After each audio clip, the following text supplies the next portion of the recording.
The twin suns of Auron 7 were just beginning to dip toward the rocky horizon when Daniel Hayes wiped the sweat from his forehead.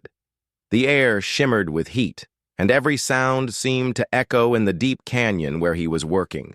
His small portable generator hummed beside him, powering the welding torch he held. The old power conduit in front of him was a mess: burned insulation, twisted cables, and broken clamps. He had been sent by the Colony Council to fix it before nightfall. If the conduit stayed broken, the small outpost up in the canyon ridge would lose power, and its cooling systems would fail. Daniel was good at his job, but it was tiring work. In this heat, he adjusted his tool belt, crouched low, and started tightening a metal bracket when something unusual reached his ears. It wasn't the wind. It wasn't the faint rumble of mining trucks far away. It was a voice. At first it was faint, so faint he thought he imagined it. But then it came again, sharper this time, echoing against the canyon walls. Human. "Please, help me from behind!" Daniel froze, his gloved hands pausing mid-turn of the wrench. He looked over his shoulder. The narrow trail behind him wound between jagged rocks, fading into shadows where the sunlight couldn't reach. Nothing moved. He frowned. "Hello?" he called out. His voice bounced back at him in soft echoes. There was a pause, then the same voice again, but weaker now. "Human, please help me." Daniel set his tools aside and picked up his portable scanner. The device could detect heat signatures within 100 meters.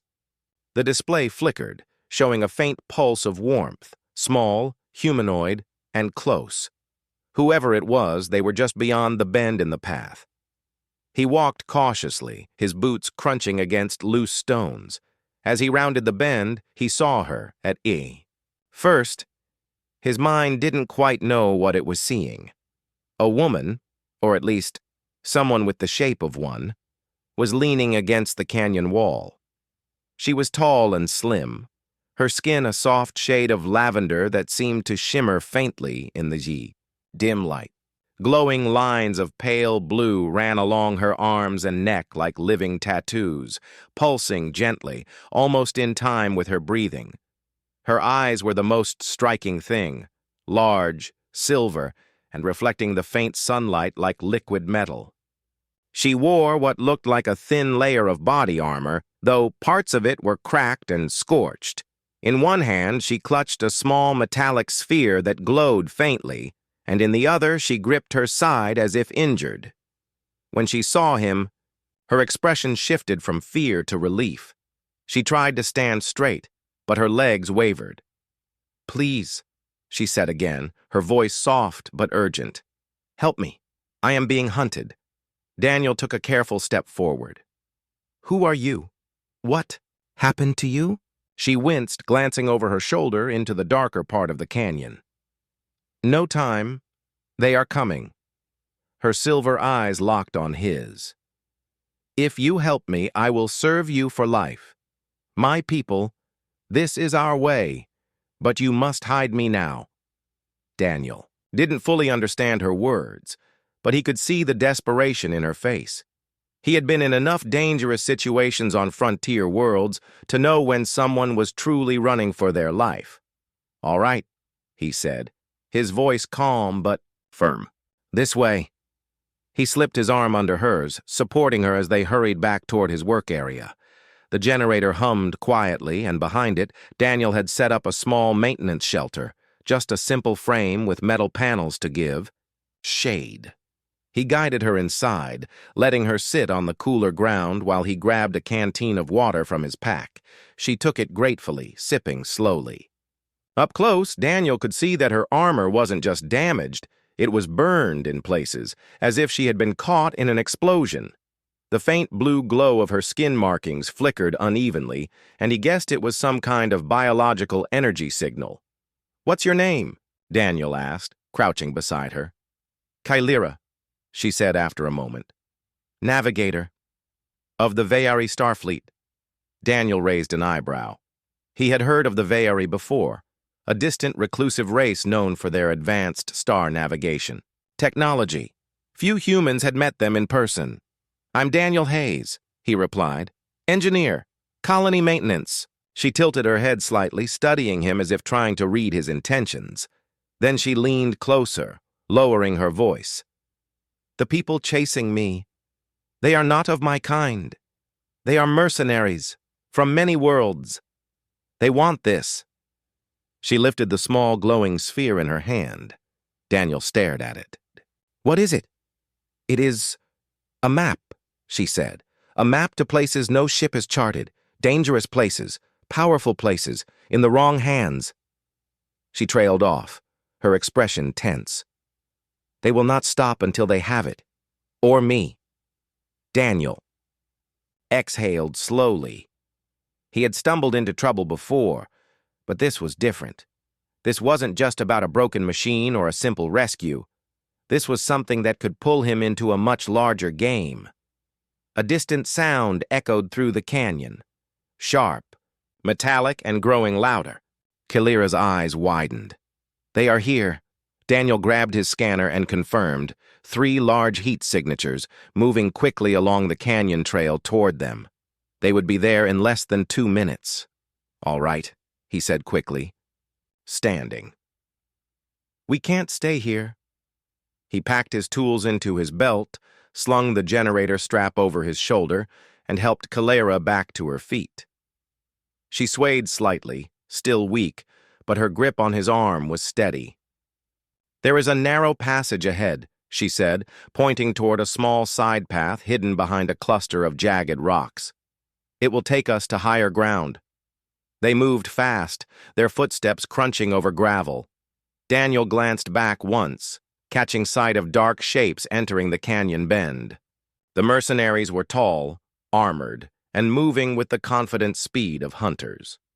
Kalira's breathing grew heavier, but she kept going, guiding Daniel through the narrow passage.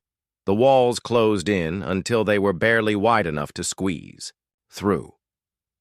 At the end, the path opened onto a ledge overlooking the canyon floor. From here, Daniel could see the mercenaries spread out below, scanning the area. One of them carried a tracking device that beeped steadily. "They're tracking your heat signature," Daniel whispered. Kalira nodded grimly. "We must mask it. Do you have anything?" Daniel pulled a thin silver blanket from his pack. It was a thermal shield cloth used to protect tools from overheating in the sun. He wrapped it around her, tucking it tight so it covered her completely. The glowing lines on her skin dimmed under the fabric. Below them, the mercenaries looked around in confusion. The beeping slowed. One of them barked something in an alien language, and they split up, moving deeper into the canyon. Daniel exhaled in relief. "That buys us a little time." Kalira looked at him from beneath the blanket. "You did not have to help me. But you did. My people. When someone saves our life, we give them ours in return. I am bound to you now." Daniel shook his head. "You don't owe me anything, I just don't like seeing people hunted down." But Kalira's silver eyes held a steady resolve. "You will understand in time." As the suns dipped lower and the shadows stretched across the canyon, Daniel knew one thing for certain. His quiet life as a colony engineer was over. He didn't know where this path would lead, but with Kalira at his side and armed hunters on their trail, it was only the beginning. The small side passage they had taken wound upward, twisting through the rocks like a narrow snake. Daniel moved ahead, checking each turn before signaling Kalira to follow. The thermal blanket still covered her, hiding her glow from any scanners, but it also made it harder for her to move quickly. They climbed higher until the sound of the mercenaries faded to a distant hum in the canyon below. At last, the path opened into a shallow cave carved into the cliffside. The entrance was partly hidden by a thick layer of dried vines that had once been green but now hung brittle and pale from the heat. "This should be safe for now," Daniel said, stepping inside. Kalira followed, lowering the blanket from her head. Her silver eyes adjusted quickly to the dim light, scanning the walls as if checking for danger. She set the small glowing sphere, the navigation crystal, gently on a flat rock beside her and sank down to rest. Daniel knelt by his pack and pulled out a small emergency lamp. He clicked it on, casting a warm glow in the cave. Then he opened a small case containing his field repair kit. "I need to look at your armor," he said, keeping his voice calm and steady. "If it's damaged too badly, it could slow you down." Kalira hesitated. "You would help me with this?" "I'm an engineer," Daniel replied with a small shrug. "It's what I do. Besides, it looks like you've been through a fight." She considered for a moment, then nodded. Carefully, she unlatched the outer layer of her armor from her left shoulder. Daniel leaned closer, noting the strange mix of metal and living material fused together in its design. The surface shimmered faintly in the light, but deep cracks ran along the edges, and one side bore a scorch mark from what must have been a plasma bolt. "This is advanced," Daniel murmured, running his scanner over it. "Not like anything I've seen in human tech." "It is Veyari-made," Kalira explained. "Each suit is grown to match the body of its wearer. It is more than armor. It is part of me." Daniel gave a low whistle. "Then it's a good thing we patch it up. Hold still." For the next half hour, he worked with quiet focus. He sealed the cracks with a layer of synthetic polymer from his kit, then reinforced the weak points with flexible plating salvaged from his own spare gear. As he worked, Kalira studied him silently, as though trying to understand not just what he was doing, but why he was doing it at all. Finally, he leaned back. "That should hold for now. You'll still need a full repair at a proper station, but it should protect you from another hit." Kalira flexed her shoulder experimentally, her blue markings glowing a little brighter. "Thank you, Daniel Hayes." She paused, then added, "My people have a tradition. When someone saves us, we bind ourselves to them in life service. You have now saved me twice." Daniel set aside his tools. "I told you before, you don't owe me anything." Her gaze did not waver. "You do not understand. It is not debt. It is a vow. From this moment, I am your life companion. I will follow you wherever you go. I will protect you until my final breath." Daniel sighed, leaning against the wall. "Kalira, I'm not looking for someone to serve me. I just want to get you somewhere safe." She tilted her head, curious. "In your culture, do you not honor those who protect you?" "We do," Daniel admitted. "But service? It's not the same. I'd rather call you a partner than someone bound to me." Her silver eyes softened. "Then partner I shall be." She looked toward the entrance of the cave. "But I will still watch over you. That is my choice." They sat in silence for a while, the only sound the distant wind moving through the rocks. Daniel took the chance to study her more closely, not out of curiosity about her appearance, but about her presence. There was something calm about her, even in danger. She spoke slowly, as if weighing every word. At last, Daniel asked, "Why are they after you personally? Couldn't they just take the crystal and leave?" Kalira's expression darkened. "The crystal cannot be used without the navigator who bonded to it. It is made to respond to only one mind. My mind. Without me, it is nothing but an empty stone." Daniel understood now. "So they need you alive?" "Yes," she said quietly. "But alive only until they have what they want. Then I would not survive." Daniel's jaw tightened. "Then we make sure they never get the chance." Her eyes brightened at his determination. "You speak like a Veyari warrior." He chuckled. "I'm just a colony repairman. But I've had to deal with raiders and pirates before. If you live on the edge of human space, you learn fast." The conversation shifted to lighter topics after that. Kalira told him a little about her homeworld, how the skies were lit with long ribbons of light, called the Veil Tides, and how her people navigated not just by stars, but by faint ripples in subspace. Daniel, in turn, told her about growing up in a small mining settlement on Luna and how he had always loved fixing things more than breaking them. By the time night had fully fallen, the temperature outside had dropped sharply. Daniel set up a small heat lamp in the cave to keep them warm. He offered her one of his ration packs, which she accepted cautiously, sniffing it before taking a small bite. "It is different," she said after chewing slowly, "but not unpleasant. High in protein," Daniel said with a grin. "Keeps you going." She nodded thoughtfully. "I will adapt." They slept in shifts, one keeping watch while the other rested. During Daniel's watch, he kept an ear tuned for any sounds from the canyon below, but all was quiet. Kaylira slept lightly, her breathing steady, the soft glow of her markings fading as she rested.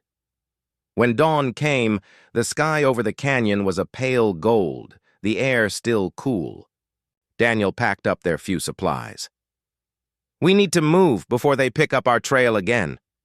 Kaylira picked up the crystal and tucked it into a pouch at her side. "Where do we go?" "There's a spaceport about 50 kilometers north," Daniel said. "If we can reach it, I know a few captains who owe me favors. One of them might be able to get you off-world." She nodded. "Then we go." The journey was not easy. They followed narrow cliff paths, keeping high above the canyon floor to avoid being spotted. Daniel used his scanner to check for heat signatures ahead, and Kaylira used her uncanny sense for tracking. She could somehow detect faint energy disturbances left behind by moving ships or equipment. By midday, the suns blazed hot overhead.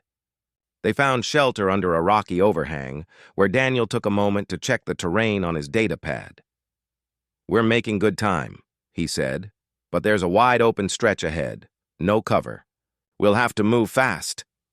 Kaylira studied the map. "If they are tracking us, they will expect us to take the main pass. We should take the smaller one here." She pointed to a thin line on the map. Daniel frowned. "That's a rough trail, steep, narrow, and dangerous if you slip." Her silver eyes met his steadily. "Better danger from the rocks than from mercenaries." He couldn't argue with that. They set off again, taking the rough path. The trail was little more than a ledge carved into the cliffside with a sheer drop to one side. Several times, Daniel had to steady Kaylira when the rocks shifted under her boots. They reached the other side without incident, but as they began to descend toward the valley beyond, Kaylira suddenly froze. "They are near," she whispered. Daniel scanned the area, 3 heat signatures again, moving in from the west, the same number as before. "They must have guessed we'd take the hard way." Kaylira's hand went to the crystal. "If they get close, I will destroy this." Daniel shook his head. "Not unless we have no other choice. Let's keep moving." They slipped down into the valley, using the boulders for cover. The mercenaries' voices carried faintly on the wind, but Daniel could tell they were moving in the wrong direction for now. By the time the suns began to sink again, they reached a sheltered ridge with a clear view of the plains leading to the spaceport. Daniel set down his pack, feeling a small sense of victory. They were close now. Kaylira stood beside him, gazing at the distant lights of the port. "Almost there," she murmured. Daniel glanced at her. "Once we get you aboard a ship, what then?" She looked at him as if the answer were obvious. "I stay with you, wherever you go." Daniel gave a small smile, shaking his head. "Guess I can't talk you out of that." "No," she said simply. "It is already decided." The night air on Oron 7 was cool, almost cold, and carried the faint smell of dry dust. Daniel and Kaylira sat on the rocky ridge, their eyes fixed on the far-off lights of the spaceport. From this height, the port looked like a cluster of stars, fallen to the ground, small glowing dots surrounded by shadow. "We should rest a little before moving again," Daniel said quietly. "We'll need our strength for tomorrow." Kaylira shook her head. "They will not rest. If we wait too long, they will close the distance." Daniel understood. The mercenaries had proven themselves persistent, and he doubted they would give up easily. But moving at night was dangerous, too, especially across unfamiliar ground. He studied the map on his datapad, tracing the safest route. The plains between them and the spaceport were wide and open, but broken in places by jagged stone formations and dry creek beds. That would give them some cover, but it also meant more climbing and more chances to leave tracks. Kalira leaned closer to see the display. "If we follow the old supply road here," she pointed with a slender finger, "it will take us most of the way, but it is risky. Open ground means they can see us from far away." Daniel thought for a moment. "We can use the rocks and gullies for cover, and I have something that might help." He dug into his pack and pulled out a small drone, round with 4 thin wings folded along its sides. "Recon drone," he explained. "It can fly ahead and scan for heat signatures or movement."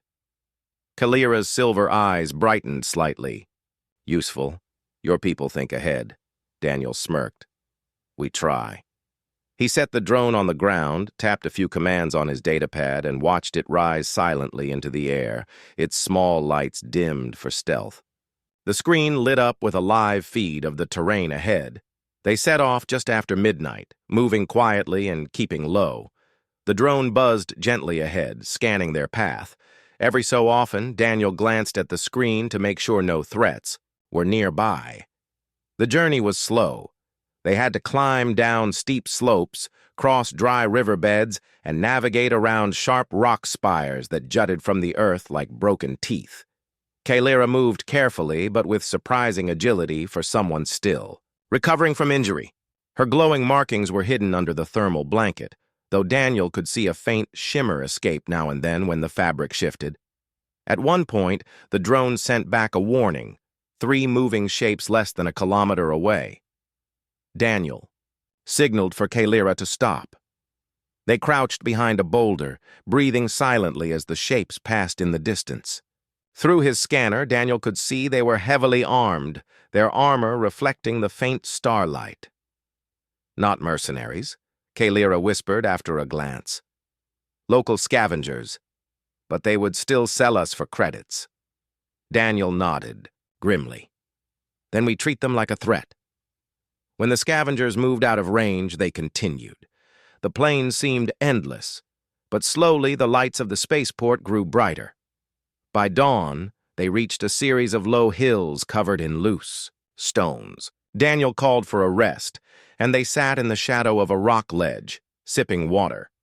Kalira seemed deep in thought, her gaze fixed on the horizon. "What is it?" Daniel asked. She hesitated, then said, "You could leave me here. Go to the spaceport alone. You would be safer." Daniel frowned. "Not going to happen." "You do not understand," Kalira said quietly. "The closer we get to the port, the more eyes there will be. If they have informants there, they will see me." "You could pretend we never met and they might let you go." Daniel leaned back against the rock, shaking his head. "Kalira, I didn't help you just to hand you over to them later. We're getting through this together." She studied him for a long moment before a small, rare smile touched her lips. "You are stubborn." "Yeah," Daniel replied with a half-smile. "It's kept me alive this long." They set off again, following a narrow animal trail that wound between the hills. The sun climbed higher, and the air grew hotter. The drone had to be recharged, so they stopped briefly in the shade of an overhang. Daniel connected the drone to his portable generator, and Kalira took the time to adjust the straps on her armor. As they waited, Kalira asked, "Why do you live here, so far from the core worlds?" Daniel thought about it. "I guess I like the quiet. The core worlds are crowded, loud, and full of politics. Out here, you know the people around you. You work, you eat, you sleep. Life's simpler." She tilted her head. "But also more dangerous," he chuckled. "Yeah, but at least the dangers are honest. If something tries to kill you out here, it doesn't pretend to be your friend first." Kalira considered his words, then nodded slowly, as if she understood more than she said. When the drone was ready, they continued. The terrain began to flatten out, but that meant fewer places to hide. They moved quickly, keeping low until they reached the edge of a dry lake bed. Daniel crouched and scanned the area. The drone showed no movement nearby, but he still felt uneasy. "We'll cross fast. If someone's watching, we'll be easy to spot out there." Kalira adjusted the blanket around her. "I will follow your lead." They stepped onto the cracked ground of the lake bed, their footsteps echoing faintly in the still air. The surface was uneven, and several times Daniel had to steady Kalira when her foot caught on a ridge. Halfway across, the drone pinged a warning, heat signatures behind them. Daniel turned and saw dark shapes moving quickly at the lake bed's edge. "They've found us," he said sharply. "Run!" They sprinted, their boots kicking up dust. The shapes behind them grew larger, mercenaries this time, and gaining ground. Daniel's heart pounded as the far side of the lake bed seemed to stretch away endlessly. A shot rang out, striking the ground near his feet. Kalira stumbled, but Daniel caught her arm and pulled her along. "Almost there!" At last, they reached the far edge and dove behind a rocky outcrop. Daniel yanked the drone's control and sent it spinning toward the mercenaries, activating its noise emitters. The high-pitched whine filled the air, making the mercenaries pause and cover their ears. "That's our chance," Daniel said, pulling Kalira toward a narrow ravine ahead. They slipped inside, the walls closing around them. The noise from the drone faded as they climbed deeper, until finally, the sound of pursuit was gone. They didn't stop moving until they reached the other side, emerging onto a stretch of scrubland. In the distance, the spaceport's perimeter fence gleamed faintly in the sunlight. Kalira leaned against a rock, breathing hard. "We are close." Daniel nodded, scanning the area. "Close enough that they'll probably have eyes on the port. We need to be careful from here on out." She touched the crystal at her side. "Once we reach the ship, we will be safe?" Daniel hesitated. "Safer. But something tells me this isn't going to be over until we make sure whoever's after." "You can't follow." Kalira's silver eyes met his. "Then we finish it together." Daniel gave a small nod. "Together." The suns were starting to lower again, the light turning golden across the plains. They would wait until dusk to approach the port, using the long shadows for cover. For now, they rested, their minds already on the final stretch of the journey, knowing that every step forward meant danger was right behind them. And yet, neither of them would turn back. The suns of Oron 7 had almost set when Daniel and Kalira began moving again. The golden light stretched their shadows across the dry ground as they made their way toward the spaceport. From their position on the scrubland ridge, the port's tall perimeter towers gleamed faintly in the distance. It should have been an easy final stretch, but Daniel knew things were rarely easy when people were hunting you. The closer they came, the more uneasy Kalira looked. Her silver eyes scanned, constantly, watching every ridge and gully. Daniel kept his scanner in one hand and his rifle slung over his shoulder. He had no interest in a fight, but if they were cornered, he wasn't about to give up without defending themselves. They skirted the edge of a low canyon, following a narrow trail that hugged the cliff wall. The air here felt heavier, and the fading light made the rock glow deep orange. "This is Echo Canyon," Kalira said softly. Daniel glanced at her. "You know it?" She nodded. "When the wind moves through it, the sound carries for many kilometers. My people once used such places for signaling, but now it is also a place where ambushes can be hidden." Her words made him slow his steps. He scanned the area again, no readings nearby, but he had learned not to trust only the scanner.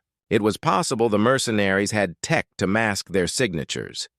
They were halfway along the canyon path when the first sign of trouble came. A faint metallic ping echoed off the walls, too clean, too sharp to be a natural sound. Daniel stopped and raised his hand for Kalira to halt. From the far end of the canyon, shadows began to move. Figures emerged from behind boulders, stepping into view. Armor plates caught the fading sunlight, and weapons gleamed in their hands. Mercenaries, Daniel muttered. They weren't alone. More appeared behind them, cutting off their path back. Daniel counted at least 8.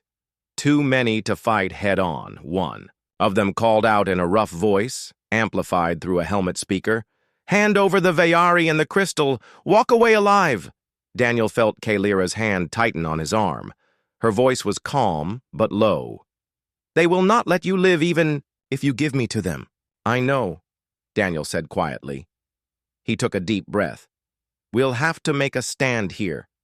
Kalira's gaze swept the canyon walls. "We can use the terrain. The sound here, if we make it loud enough, it can confuse them." Daniel's mind worked quickly. His pack still held the old mining drones he'd salvaged weeks ago from an abandoned shaft.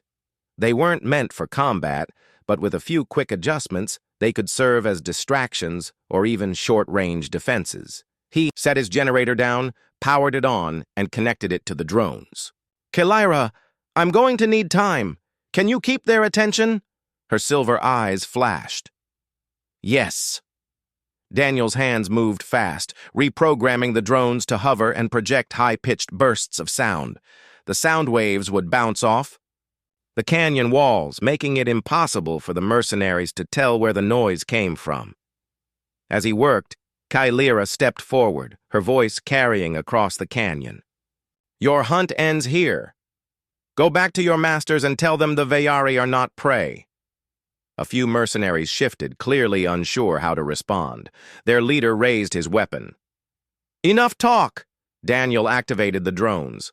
One by one, they lifted into the air, their small thrusters whispering against the stone walls. A moment later, the canyon filled with sharp, echoing bursts of sound, metallic clicks, shrieks, and pulses. The noise bounced from wall to wall until it seemed to come from everywhere at once. The mercenaries flinched, their helmet visors flickering as their sensors scrambled. Kalira took the chance to move closer to Daniel, crouching beside him. "Now!" she whispered. Daniel tapped his datapad, and 2 drones dropped small flash charges. The bright bursts of light turned the canyon walls white for a moment, forcing the mercenaries to shield their eyes. They ran toward the narrow gap in the canyon wall Daniel had spotted earlier. It was barely wide enough for one person at a time, but it led to a higher ledge overlooking the mercenaries' position. From the ledge, Daniel could see them regrouping, firing blindly into the canyon below. A few had spotted the drones and were shooting them down, but the noise continued to echo from the walls, masking Daniel and Kalira's movements. He used the last drone to drop a small smoke canister he had salvaged from his repair kit. The smoke filled the lower canyon, thick and swirling in the shifting wind. "That should buy us another minute or 2, Daniel said. Kalira touched the crystal at her side. "We need extraction now."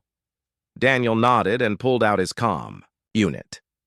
He switched to a private frequency and sent a short, coded signal. "This is Hayes. Calling in that favor you owe me. Location, Echo Canyon. Immediate pickup." A crackle of static, then a voice replied, "Hayes, you're alive? Give." "Me 2 minutes," Daniel grinned.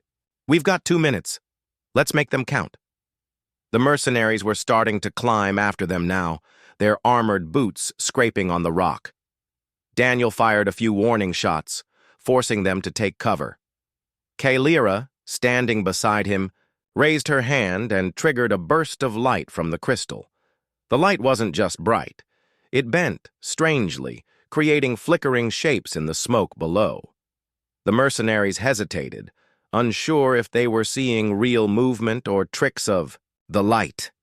A deep hum filled the air, growing louder by the second. Daniel looked up to see a transport ship approaching low over the canyon. Its landing lights swept across the rocks as it descended toward the ledge. "That's our ride," Daniel shouted over the noise. The ship hovered just long enough for its side ramp to lower. Daniel and Kalyra sprinted toward it, the crystal clutched tight in her hand. Shots rang out behind them, but they made it to the ramp and dove inside. The pilot, a broad-shouldered man with a beard streaked with gray, hit the controls, lifting the ship away from the canyon.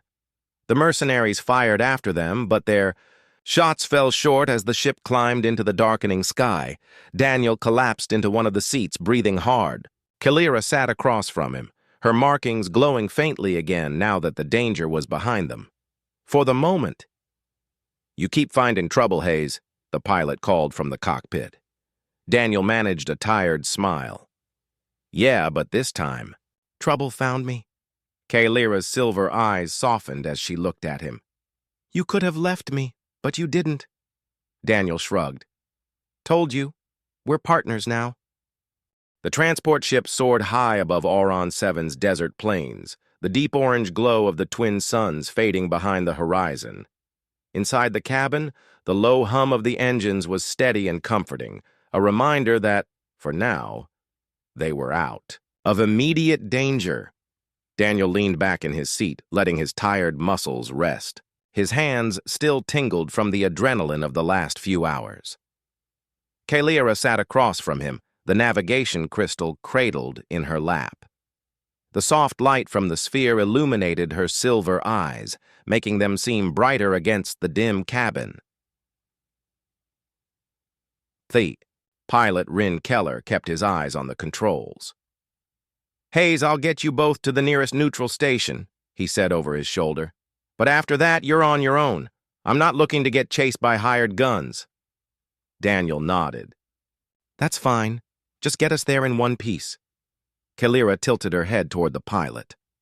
"You are a friend of Daniel Hayes?" Rin gave a small laugh. "Friend's a strong word. Let's just say he saved my ship from being scrapped a few years ago. I owed him, and I don't like owing people." Kalyra considered this, then gave a respectful nod. "Then I thank you as well. Your help will not be forgotten." The rest of the journey passed quietly. Daniel dozed for a while, his mind drifting between exhaustion and alertness. He woke when the ship slowed and the stars outside shifted, replaced by the lights of a large orbital station floating above a blue-gray planet. The station was shaped like a great wheel, with docking bays along its outer rim. Rin guided the ship toward one of the bays, the station's landing beacons flashing a steady welcome signal. They docked smoothly, and the ramp lowered with a hiss of pressure release. Cool, recycled air flowed inside. Daniel stood, slinging his pack over his shoulder. Kalyra rose as well, the crystal secured at her side. At the ramp, Rin caught Daniel's arm. "Be careful. Whoever's after her won't just give up. They'll have ears on every port and station in this sector." Daniel met his eyes. "I know. Thanks, Rin. You didn't have to do this." "Just keep yourself alive," Rin replied, stepping back into the cockpit. Daniel and Kalyra stepped onto the station's polished deck. The docking bay was busy with crews unloading cargo, engineers checking ship hulls, and travelers hurrying toward the station's main concourse. As they walked, Kalyra stayed close, her eyes constantly scanning the crowd. "This place is loud," she murmured. Daniel smiled slightly. "You get used to it. The trick is knowing what noise to ignore and what to listen for." They reached the central hall, a wide space lined with shops, food stalls, and travel offices. Holographic boards displayed ship departures and arrivals. Daniel led Kalyra toward a quieter corner near the travel agent's desks. "I know a captain here," he said. "If he's still running freight, he might take us off station without too many questions." But before they could reach the office, Daniel's wristcom beeped with an incoming message. He checked it, and his stomach tightened. The message was short and unsigned. "They're here." He looked at Kalyra. "We need to move. Now." She didn't ask questions. They turned sharply down a side corridor, away from the crowded concourse. Daniel's mind worked quickly. The mercenaries had reached the station faster than he expected. That meant they'd either taken a faster ship, or they'd already had someone here waiting. They moved through a maze of service corridors, past humming power conduits and storage rooms. The noise of the main hall faded behind them. Daniel led Kalara toward a lesser-used docking platform on the far side of the station. But as they turned a corner, a figure stepped into their path. It was one of the mercenaries, tall, armored, with a scarred helmet and a rifle raised. "End of the line," the mercenary growled. Daniel's eyes flicked past him to see two more figures closing in from behind. Trapped, Kalira's hand went to the crystal. "I can use it." "No," Daniel said sharply. "Not here. Too many people." The mercenary took a step closer. "Hand over the Vayari and the device. You don't have to die for her." Daniel's jaw tightened. Not an option.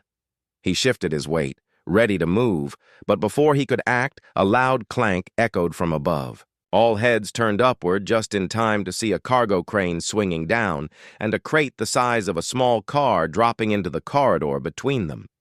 The mercenaries stumbled back as the crate crashed to the floor with a heavy thud. A voice called. From above, "Didn't think I'd let you get caught this easy, Hayes." Daniel looked up to see Rin leaning over the railing of a maintenance walkway, a remote control in his hand and a grin on his face. "Move!" Rin shouted. Daniel grabbed Kalira's arm, and they sprinted past the mercenaries while they scrambled to get around the crate.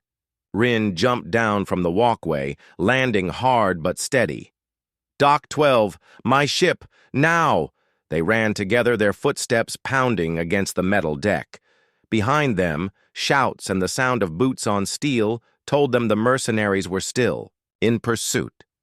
Dock 12's door slid open just as they reached it, and they dashed up the ramp. Rin was right behind them, hitting the controls to seal the door.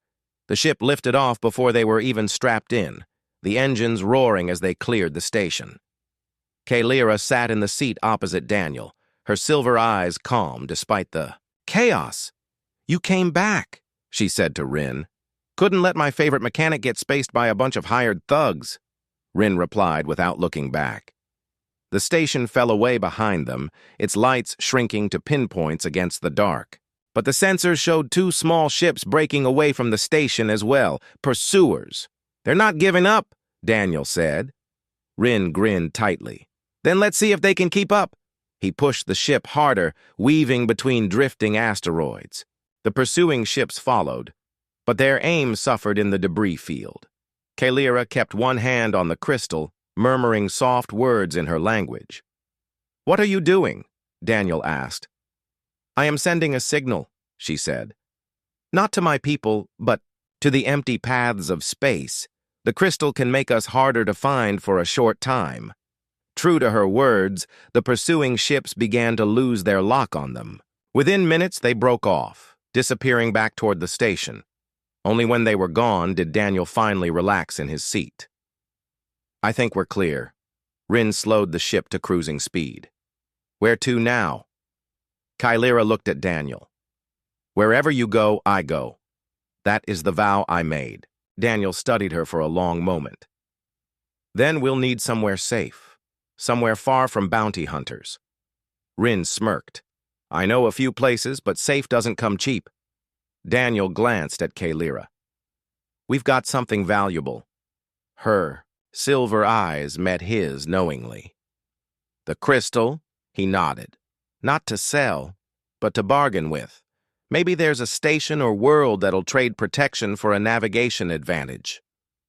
Kalira considered this, then gave a small smile. "You think like a Vayari now." The ship drifted in the quiet darkness, stars stretching endlessly ahead. Daniel leaned back, letting himself feel a rare moment of peace. They were still in danger, yes, but they had escaped worse. And now they were no longer just a mechanic and a stranger. They were companions, bound by choice, not just by tradition. Kalira rested her hands over the crystal.